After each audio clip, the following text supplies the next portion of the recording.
I make a tro.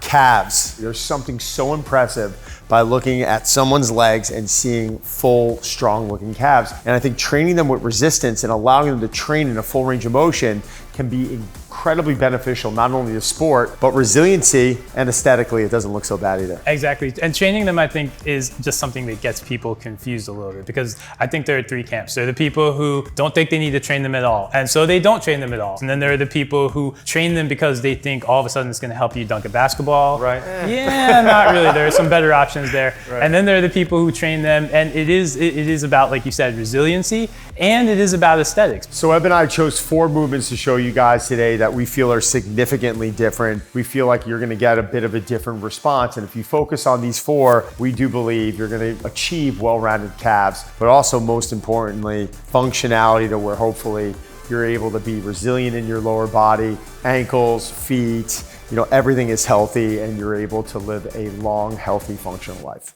Number 4 on our list, first let's establish our calves working independently, and let's do that with a single leg calf raise on the leg press. And don't expect to be using a lot of weight here, right? Because the single leg motion, the fact that our leg's gonna be straight, focusing a little bit more on that gastrocnemius, and to train it at a full range of motion, especially if you're getting started, is gonna be a bit humbling. I mean, you're gonna be nowhere near where you would be doing this with 2 legs. It's great for athletes, right? Because a lot of times if you're a left-footed jumper on the basketball court, you probably do have a little bit of calf imbalance that you don't even realize. You may even have a little bit of calf mobility discrepancy. And when you're on this single leg press doing that calf raise, you're gonna get a chance to uncover that and discover that and find ways to balance that. So you're gonna understand your imbalances. That's what we love so much about unilateral training. It really takes a lot of that cheat away, and it becomes humbling because it's gonna take that weaker area or that weaker side and it's gonna expose it, and it's gonna force you to make a decision. Are you gonna cheat through it, or are you gonna attack it and just say, listen, I'm gonna swallow this right now and deal with it and just try and take my time over the next couple months to allow it to catch up to the other side. Exactly. I like to think of like a 1 to 2 second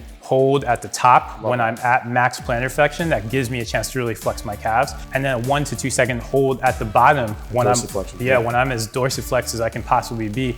That's gonna help you, 1, develop a little bit more mobility in that dorsiflexion if you don't have it, because we're trying to spend time in that bottom position. And 2, understand your max out for this. So take your time on this. I like to think around 3 sets of 12 to 20 reps. It's okay to go high rep on this. Love that. Going off that unilateral work, you're gonna expose so much. And train them. Don't be afraid not to train it.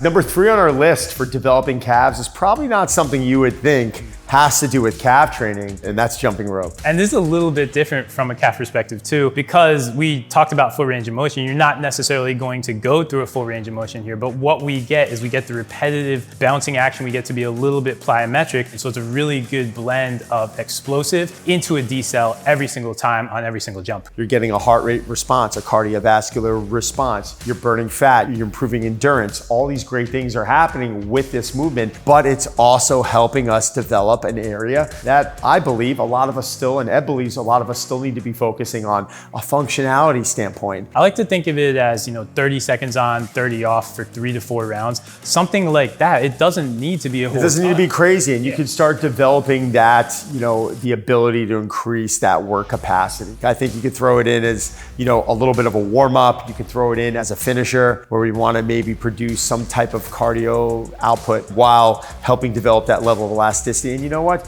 Developing, a little bit of hypertrophy in those calves. It's going to help in developing, aesthetically pleasing calves. So number 2 on our list, and as we seem to always do, we're starting to get into moves where we can go a little bit heavier, the seated calf raise. I'm a huge fan. I even bought one for my home gym here. And why do I like it so much? Because, I'm able to train in a bent leg position, which becomes challenging. Most of the movements that we're doing are going to be straight leg, but to train in a bent leg position, which is going to focus more on the soleus, we almost need to be in that seated position. But I also enjoy it because I'm able to change foot positions. I'm able to load the ankle, the toes, the feet a little bit differently, which I think is a very overlooked area of the body. I mean, we're sitting here all the time wrapping up our toes and our feet, which is supposed to be this healthy area of the body, but we're almost casting it up. And then we start restricting our toes, our level of dexterity, we begin to start to lose. And our toes, stop moving and stretching, and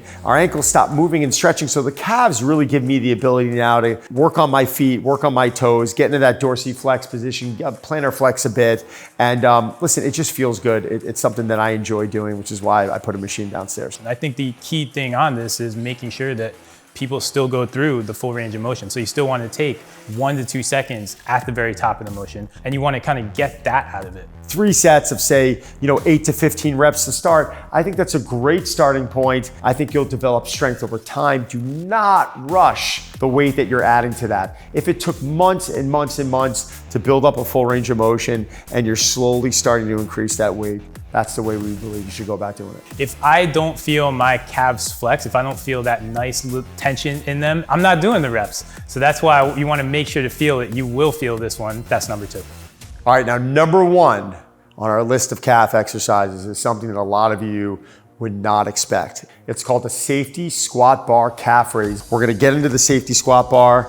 We're gonna hold onto the rack. We're gonna add some sort of a step or elevation, and we're gonna train through a full range of motion. You're holding that safety bar, but you're also holding onto the rack, and that's gonna give you a little bit of help. So this is a little bit of an assisted movement to some extent. We can get a little bit of help from our arms.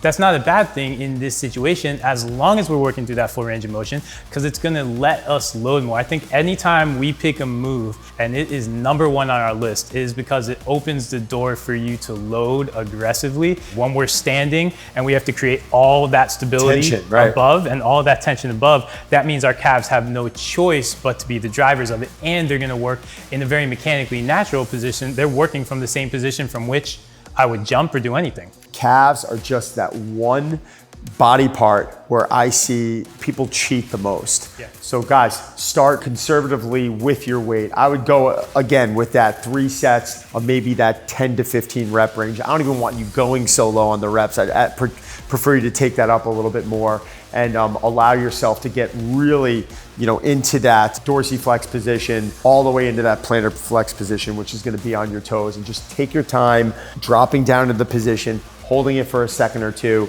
raising up on your toes, holding it for a second or two. A very light weight is gonna become incredibly humbling.